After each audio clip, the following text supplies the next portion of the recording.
کہ جب ان کی وفات کا وقت قریب تھا تو حضرت عثمان ان کے پاس تشریف لائے تھے اور انہیں کچھ مال و ہدیہ پیش کیا تھا، اور انہوں نے کہا نہیں اب تو میں دنیا سے جا رہا ہوں تو اب یہ میرے کسی کام کا نہیں ہے تو اس کی مجھے ضرورت نہیں ہے. تو انہوں نے کہا کہ آپ کی بیٹیاں ہیں، آپ اپنی بیٹیوں کے لیے رکھ لیجئے، ان کے لیے کام آئے گا. تو انہوں نے اس وقت یہ جواب دیا تھا کہ میں نے رسول اللہ صلی اللہ علیہ وآلہ وسلم سے ایک ایسا عمل اپنی بیٹیوں کو تعلیم دے دیا ہے کہ کچھ بھی ہو جائے زمانے میں لیکن یہ کبھی تنگ دست اور محتاج نہیں ہوں گی کسی کی.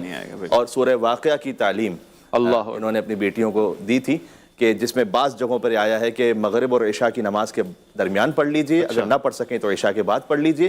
تو جو اس کا عادی رہے، حضرت عبداللہ ابن مسعود سے یہ روایت ہے کہ دنیا میں جہاں کہیں فقر ہو جائے لیکن سورہ واقعہ کے پڑھنے والے کو فقر نہیں ہوگا. مجھے ضرورت نہیں ہے آپ کے ساتھ کہ میں نے اپنے بیٹیوں کو سورہ واقعہ تعلیم دیا ہوا ہے.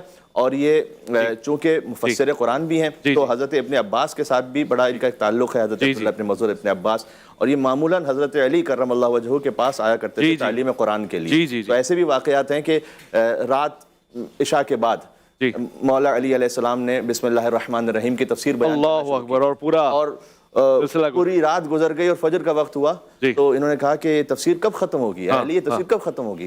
تو مولا علی نے فرمایا کہ ابھی تو بسم اللہ کے با کے نقطے سے آگے نہیں بڑھی تفسیر. اور لو شئت ان اوقر 70 بعیرا فی تفسیر ام القرآن لفعلت. فرمایا کہ اگر چاہوں تو 70 اونٹوں کی پشتوں کو سورہ الحق کی تفسیر. سبحان اللہ.